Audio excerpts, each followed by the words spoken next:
Human in bio नामक एक company ने एक नई मधुमेह की दवा जारी की है जो मरीजों में रहस्यमय दुष्प्रभाव पैदा कर रही है। अफवाहें हैं कि उन्होंने कॉलेज के छात्रों पर अवैध मानव नैदानिक परीक्षण किए और अपने शोध को मंजूरी दिलाने के लिए किसी को रिश्वत दी। एक बड़े खुले मैदान में कई रासायनिक बैरल जमीन में दबे हुए हैं। अचानक एक बैरल खुलता है और एक बैग में एक शरीर बाहर आता है। उसका नाम जोंग बी है और जब वो बैग तोड़ता है तो पता चलता है कि वो एक ज़ॉम्बी है। वो मैदान से बाहर निकलता है और पास के शहर के संकेतों का पालन करता है। पास की एक सड़क पर एक कूप कुछ स्पाइक्स पर ड्राइव करता है और उसके टायर टूट जाते हैं जिससे कार रेलिंग से टकरा जाती है। उसी क्षण जून गुल अपने टो ट्रक में आता है और जोड़े से कहता है कि वे भाग्यशाली हैं कि वो वहां से गुजर रहा था, जबकि वास्तव में उसने ग्राहकों को पाने के लिए सड़क पर स्पाइक्स लगाए थे। सुबह जून गुल जोड़े की कार की मरम्मत पूरी करता है और उनसे मोटी रकम वसूलता है। पति शिकायत करने लगता है लेकिन जम जाता है जब जून गुल की बहन हे गुल एक बॉडी बैग के साथ बाहर आती है। ये सिर्फ उसके पालतू खरगोशों में से एक है जो पिछली रात मर गया था, लेकिन जोड़ा डर जाता है और जल्दी से सब कुछ चुकाकर चला जाता है। जून गुल की गर्भवती पत्नी नामजू पैसे एक तिजोरी में रखती है। इस बीच जोंग भी सड़क पर घूम रहा है। जब वो दो महिलाओं को देखता है तो वो उन पर हमला करने की कोशिश करता है, लेकिन वो इतना धीमा है कि वे बस उसे चकमा देकर चली जाती हैं। कुछ बच्चे जोंगबी को अजीब दिखने के लिए पत्थर मारना शुरू कर देते हैं, इसलिए वो उनका पीछा करता है,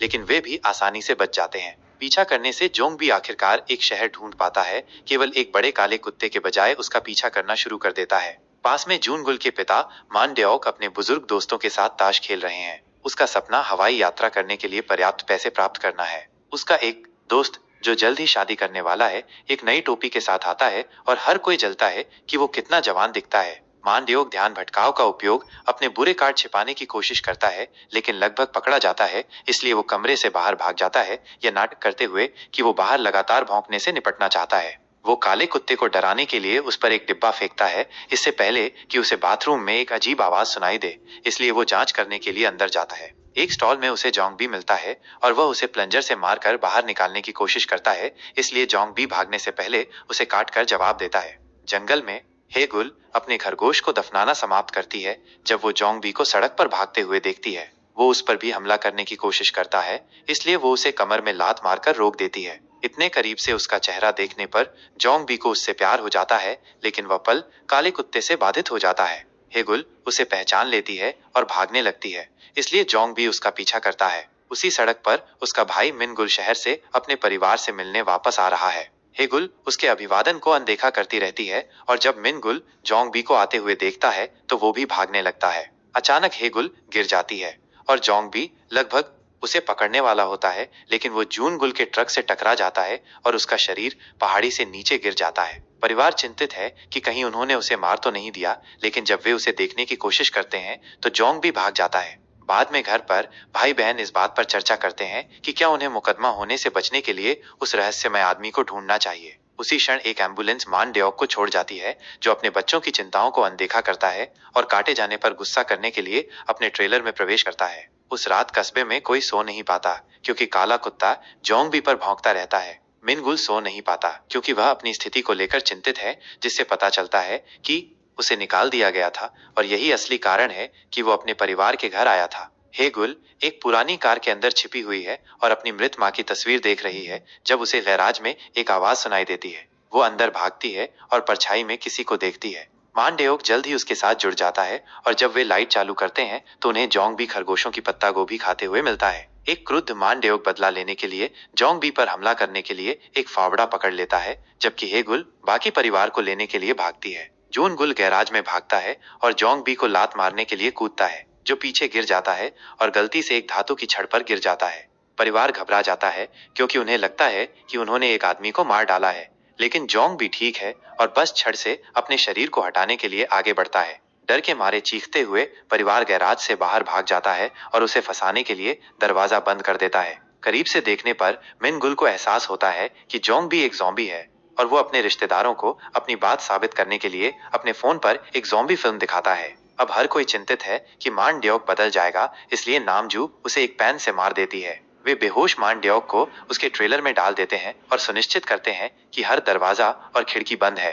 अगली सुबह मिनगुल ज़ॉम्बी पर शोध करना शुरू करता है ऑनलाइन और एक सर्वाइवल गाइड लिखता है। वो अपने परिवार को बताता है कि ज़ोंबी वायरस में परिवर्तन सक्रिय होने से पहले एक ऊष्मायन अवधि होती है, इसलिए उन्हें मानडेओक को इससे पहले मार देना चाहिए। हालांकि जून गुल अपने भाई को अपने प्यारे पिता के बारे में इस तरह बात करते सुनकर गुस्से में है और बहस हो जाती है। उसी क्षण मानडेओक अंदर आता है और नाश्ते के लिए मेज पर बैठता है, लेकिन इससे पहले कि वो कुछ कह सके मिनगुल उसे फिर से बेहोश करने के लिए मारता है। जून गुल तुरंत अपने भाई को लात मारकर बाहर निकाल देता है, उसे वापस न आने के लिए कहता है और उस पर चीजें फेंकता है।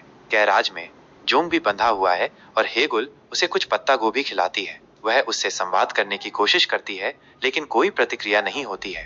नामजू उसे बाहर निकलने के लिए कहती है और जोंबी के और लोगों को काटने से रोकने के लिए उसके सारे दांत निकालने के लिए कुछ प्लायर पकड़ती है। इस बीच मानडेओक बाथरूम जाता है और अधिक ऊर्जावान महसूस करने लगता है। जब वो अपने दोस्तों से मिलता है तो हर कोई प्रभावित होता है कि वो कितना युवा दिखता है और उसका रहस्य जानना चाहता है। मानडेओक आखिरकार आईने में देखता है और ये देखकर चौंक जाता है कि उसकी अधिकांश झुर्रियां गायब हो गई हैं। वो परिवार के पास वापस भागता है।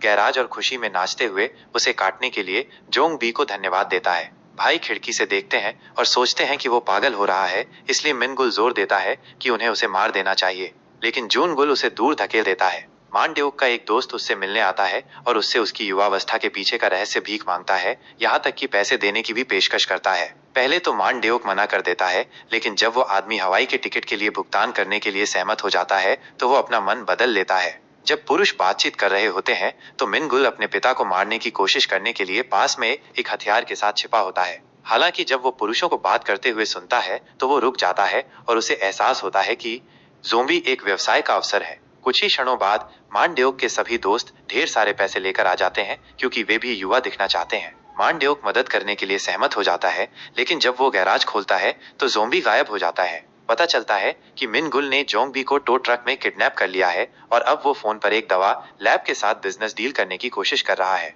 पुलिस उसे तेज गति के लिए रोकती है, हालांकि मिनगुल एक पुलिस वाले के पुराने दोस्त हैं और उन्हें उसे जाने के लिए मना लेते हैं। जब अधिकारी अपनी कार में वापस जाने वाले होते हैं तो उन्हें एक अजीब आवाज सुनाई देती है और वे पीछे के डिब्बे को खोलते हैं, ट्रक में बंधे हुए जोंगबी को खोजने के लिए। मिनगुल भागने की कोशिश करता है, लेकिन पुलिस तुरंत उसे गिरफ्तार कर लेती है। बाद में स्टेशन पर अधिकारियों ने देखा कि जोंग बी के दांत नहीं है और सोचते हैं कि मिनगुल ने ऐसा किया है। वो उन्हें बताने की कोशिश करता है कि जोंग बी एक ज़ोंबी है, लेकिन वे उस पर विश्वास नहीं करते हैं। उसी क्षण परिवार आता है और मानडेओक नाटक करता है कि जोंग बी भी उसका बेटा है ताकि वह उसे ले जा सके।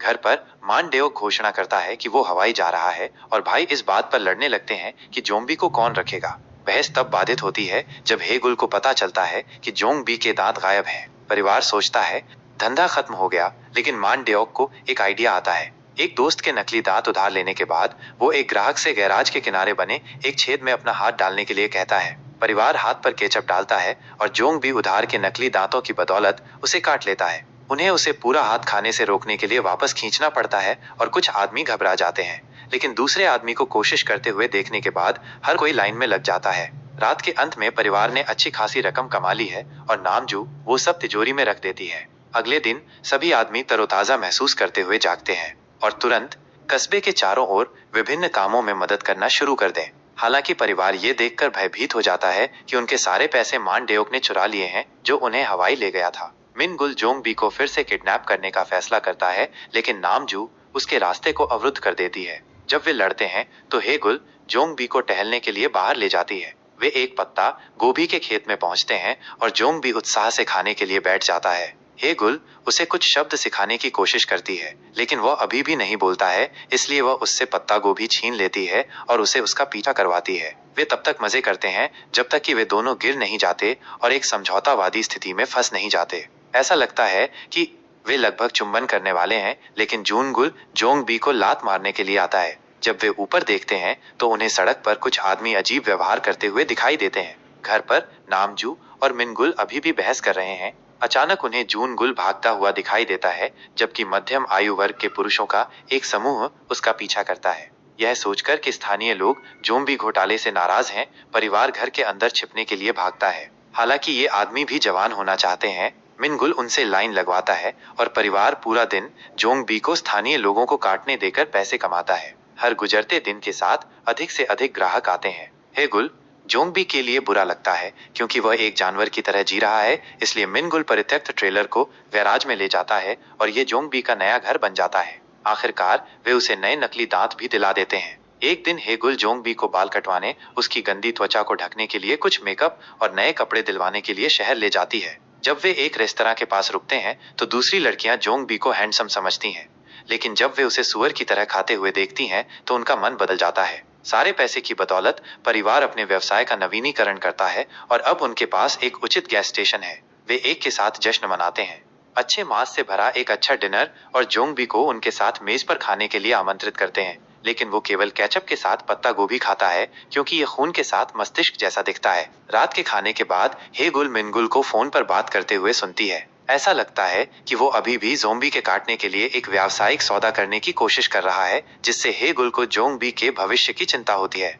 अगले दिन एक पुलिस अधिकारी अभी भी जोंगबी के फिंगरप्रिंट की जांच कर रहा है, जो उसने तब लिए थे जब उन्होंने उसे मिनगुल के अपहरण से बचाया था। क्योंकि जोंगबी किसी भी राष्ट्रीय डेटाबेस में नहीं दिखता है, पुलिस को संदेह है कि वो किसी प्रकार के अवैध धंधे में शामिल है। जंगल में हेगुल जोंगबी को अपनी माँ के बारे में बताती है, जिसकी मौत उसे जन्म देते समय हुई थी। तब से स्थानीय लोग उसे माँ की हत्यारी कहते हैं। वो रोती है क्योंकि वो कहती है कि वो सहमत है और सोचती है कि उसका परिवार उसकी माँ के साथ उससे बेहतर होगा। जोंगबी उसे सांत्वना देने के लिए कुछ कहने की कोशिश करता है, लेकिन वह अभी भी बात नहीं कर सकता है। अपने परिवार को अब उसका फायदा नहीं उठाने देना चाहती।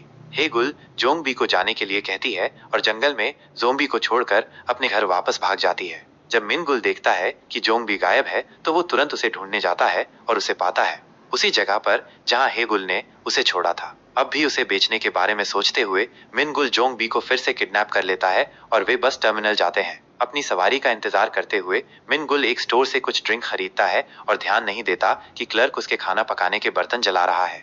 इस बीच मान ड्योक का दोस्त शादी कर रहा है और जूनगुल नए गैस स्टेशन को बढ़ावा देने का मौका ढूंढ लेता है। सभी काटे गए मेहमान बहुत गर्मी महसूस करते हैं और एयर कंडीशनर के पास खड़े होने के लिए एक दूसरे को धक्का देते हैं। जल्द ही हर कोई बदलने लगता है और दूल्हा भी दुल्हन को काट लेता है। पुलिस स्टेशन पर अधिकारियों को सैकड़ों पूरे शहर में हो रही लड़ाइयों और हमलों के बारे में फोन आ रहे हैं। टर्मिनल पर मिनगुल सदमे में देखता है कि कैसे कई ज़ोंबी युवाओं पर हमला कर रहे हैं और उसे एहसास होता है कि परिवार के व्यवसाय ने वायरस फैला दिया है। इसे सक्रिय होने में बस कुछ दिन लगे। ज़ोंबी उसके पीछे आते हैं और मिनगुल को भागना पड़ता है, ज़ोंबी को पीछे छोड़कर। शादी में ज़ोंबी भी अपना आपा खो रहे हैं और मेहमानों पर हमला कर रहे हैं, जिससे चैपल में पूरी तरह से अराजकता फैल गई है। अधिक लोगों के काटे जाने से वायरस पूरे शहर में फैलना शुरू हो जाता है। सड़कों पर दहशत फैल जाती है और ज़ोंबी लोगों पर हमला करते हैं।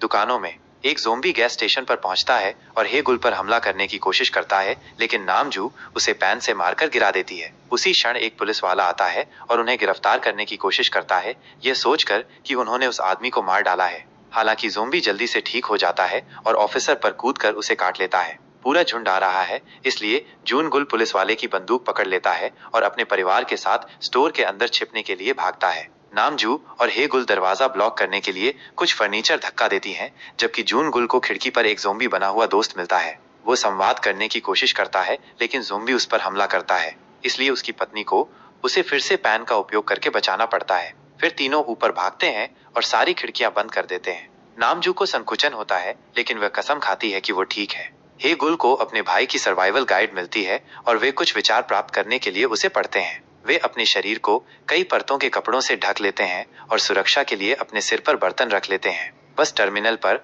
मिनगुल एक वाहन के नीचे छिपा हुआ है। जब उसका फोन बजना शुरू होता है तो वो उसे फेंक देता है और ज़ोंबी शोर का पीछा करते हैं, जिससे उसे भागने का रास्ता मिल जाता है। फिर वो एक ट्रक चुराता है और शहर के माध्यम से ड्राइव करता है, जहां अराजकता और विनाश का शासन